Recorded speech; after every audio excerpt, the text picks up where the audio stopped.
Hello दोस्तों, आप सभी का स्वागत है मेरे YouTube channel import export documentation and custom में। आज हम बात करेंगे एलसीएल शिपमेंट और एफसीएल शिपमेंट। ये इंपोर्ट एक्सपोर्ट में कैसे यूज़ होता है और कैसे वर्क करता है, इसको हम कैसे यूज़ करते हैं और किस तरीके से हम अपने मटेरियल को एलसीएल में और एफसीएल में शिफ्ट करते हैं। इन सारी चीज़ों की आज हम बात करेंगे। आइए बिना किसी देरी के हम अपना वीडियो स्टार्ट करते हैं। एलसीएल का मतलब होता है less than container load, FCL का मतलब होता है फुल कंटेनर लोड। आपके पास एक्सपोर्ट की अच्छी खासी क्वांटिटी आती है एक्सपोर्ट करने के लिए, तब आप एफसीएल शिपमेंट का यूज़ करते हैं। यदि आपके पास एक छोटी सी क्वांटिटी आती है, यानी 100 किलो, 50 किलो या 1 टन, 2 टन या 5 टन के हिसाब से, यानी छोटी से छोटी क्वांटिटी आप एलसीएल शिपमेंट के अंदर एक्सपोर्ट कर सकते हो और इंपोर्ट कर सकते हो। मान लीजिए आपके पास 5 टन की क्वांटिटी आती है, आप उस कंडीशन में क्या करते हो, पूरे कंटेनर को आप बुक नहीं करते हो, तो उस कंडीशन में आप क्या करते हो, एलसीएल शिपमेंट का यूज़ करते हो। एलसीएल शिपमेंट का कैसे यूज़ करते हो, आपके कार्गो के साथ और किसका कार्गो आता है। तो जी हाँ, मैं आपको बताऊंगा एलसीएल शिपमेंट में क्या होता है कि ये एक ग्रुप कंटेनर होता है और 10 एक्सपोर्टर के साथ आपके गुड्स को भी उस कंटेनर में स्टफ किया जाता है, यानी उस कंटेनर भरा जाता है। जब तक वो कंटेनर पूरी तरीके से फुल नहीं हो जाता है तब तक उस कंटेनर को आप एक्सपोर्ट नहीं कर सकते। एफसीएल कंटेनर में क्या होता है कि एफसीएल कंटेनर जो है वो आपके खुद के कंटेनर होते हैं, आप खुद के शिपिंग लाइन से बुक करके आप मंगाते हो या आपका सीएचए आपको कंटेनर ला के देते हैं। आप अपने खुद के मटेरियल होते हैं जो कि आप पूरे कंटेनर को आप स्टफ करते हो, पूरा कंटेनर आपके मटेरियल से ही भरा होता है, ठीक है। उसको हम एफसीएल कंटेनर कहते हैं। एफसीएल में आप सिंगल ओनर कंटेनर होते हैं, आपके खुद के मटेरियल होते हैं, जबकि एलसीएल में आपके मटेरियल के साथ साथ और भी दूसरे एक्सपोर्टर यानी दूसरे सप्लायर के जो है मटेरियल होते हैं, तो उसको हम एलसीएल शिपमेंट बोलते हैं, ठीक है। अब हम यहाँ पे बात करते हैं कि एलसीएल शिपमेंट में आपकी पैकिंग किस तरीके की होनी चाहिए। यदि आप एलसीएल शिपमेंट में डील कर रहे हैं तो आपके जो प्रोडक्ट की जो पैकिंग है बहुत ही अच्छी क्वालिटी की होनी चाहिए। अदरवाइज़ क्या होता है, आपके जो गुड्स हैं वो ख़राब होने के यानी ब्रोकन होने के चांसेस हो सकते हैं। जैसे कि आप देख रहे हैं, आप एक हैंडीक्राफ्ट प्रोडक्ट एक्सपोर्ट करना चाह रहे हैं, आप आपके पास अच्छी खासी क्वांटिटी यानी 500 पीसेस की क्वांटिटी आप एक्सपोर्ट कर रहे हैं, बट क्या है आपका जो शिपमेंट है उसकी जो पैकिंग की क्वालिटी है वो अच्छी खासी नहीं है, तो आपके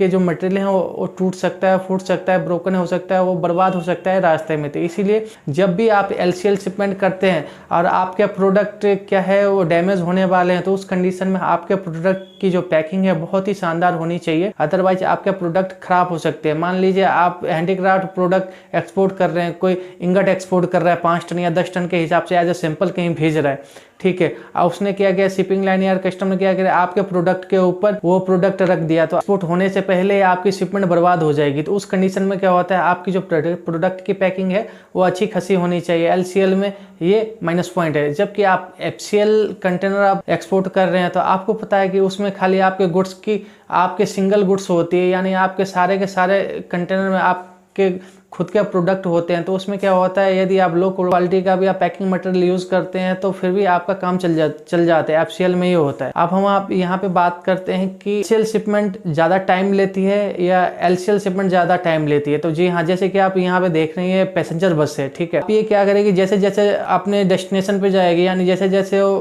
बस स्टैंड क्रॉस करेगी या अपने पॉइंट पे जाएगी, वैसे उसमें क्या होगा, पैसेंजर चढ़ेंगे उतरेंगे, फिर जाके कहीं ना कहीं अपने डेस्टिनेशन पे लास्ट में जाके पहुँचती है। ठीक उसी प्रकार से क्या होता है एफसीएल शिपमेंट में, यदि आप यूज़ कर रहे हैं, जब तक वो कंटेनर पूरी तरीके से पैक नहीं हो जाता यानी पूरी तरीके से भर नहीं जाता तब तक वो कंटेनर एक्सपोर्ट नहीं होगा। उसमें क्या होगा, टाइम कंजम्पशन ज़्यादा होता है। जबकि एफसीएल शिपमेंट में ऐसा नहीं है। आप अपने फैक्ट्री में कंटेनर को मंगाते हैं, मंगाने के बाद उसको अच्छे तरीके से स्टफ करते हैं, स्टफ करने के बाद उस कंटेनर को आप रवाना कर देते हैं, यानी एक्सपोर्ट के लिए आप भेज देते हैं। तो इसमें क्या होता है, शिपमेंट की जो टाइमिंग है वो कम लगती है, एफसीएल में कम लगती है, एलसीएल में ज़्यादा लगती है, क्योंकि जब तक एलसीएल शिपमेंट पूरी तरीके से पैक नहीं होगा तब तक आगे एक्सपोर्ट नहीं होगा, जबकि एफसीएल में ऐसा कुछ नहीं है। यहाँ पे हम बात करेंगे कि शिपिंग लाइन जो है एलसीएल शिपमेंट और एफसीएल शिपमेंट की कॉस्टिंग किस हिसाब से करती है और किस हिसाब से हमें वो कॉस्ट आगे बेयर करना होता है, हमारे को कितने कॉस्टिंग की फर्क पड़ती है। तो मैं आपको वही बताने जा रहा हूँ। तो जैसे कि आप यहाँ पे देख रहे हैं कि 5 कार्टन रखा हुआ है या 10 सीबीएम के आसपास ये एक एरिया कवर करी, यानी स्पेस जितना कवर कर रही है, ठीक है। और यहाँ पे 1 टन का राइस का सैंपल रखा हुआ है जो कि एक्सपोर्ट करने के लिए जा रहा है। यहाँ पे आप दोनों में शिपिंग लाइन क्या करें, विच इज हायर, दोनों में से जो से ज़्यादा है, या तो सीबीएम ज़्यादा कंज्यूम कर रही है या वेट वॉल्यूमेट्रिक वेट जो है वो ज़्यादा कंज्यूम कर रही है। तो यहाँ पे क्या है, स्पेस जो है 10 सीबीएम कवर कर रही है, लेकिन इसका वेट जो है 10 केजी के आसपास है। बट क्या है, ये सीबीएम जो कंज्यूम जो कर रही है वो क्या कर रही है, कम कंज्यूम कर रही है, 1 सीबीएम कंज्यूम कर रही है, बट इसका जो वेट है वो 1 एमटी के आसपास है, यानी 1 टन के आसपास है। तो शिपिंग लाइन क्या करेगी, कार्टन को छोड़ करके ये जो 1 टन वेट है इस हिसाब से वो सीबीएम वो इस हिसाब से क्या करेगी, कॉस्टिंग कैलकुलेट कर लेगी और आपको दे देगी। तो इस कंडीशन में जो एलसीएल शिपमेंट करने में आपको यही नुकसान होता है, एलसीएल शिपमेंट में आपकी कॉस्टिंग ज्यादा आती है। एफसीएल में क्या पूरा का पूरा कंटेनर आपको बुक करना पड़ता है, आपका बल्क में आपके पास ऑर्डर आता है, आप वो ऑर्डर आगे एक्सपोर्ट कर रहे हो, तो उस कंडीशन में क्या है, आपको कॉस्टिंग कम आती है। तो ये था शिपिंग लाइन की कैलकुलेशन करने का तरीका। नेक्स्ट वीडियो में मैं आपको बताऊंगा कि इंपोर्ट के कंटेनर के लिए कस्टम से सील की परमिशन कैसे लें, उसके अगेंस्ट में क्या डॉक्यूमेंट देने पड़ते हैं, क्या प्रोसीजर होता है और किस तरीके से वर्क करता है, कौन सा ऑफिसर आपके कस्टम का एग्जाम करेगा, digit wise bill of entry digit क्या होता है, इन सारी चीजों को मैं नेक्स्ट वीडियो में बताने वाला हूँ। मेरी वीडियो अच्छी लगी हो तो प्लीज लाइक करें, सब्सक्राइब करें, कमेंट करें। तब तक के लिए जय हिंद।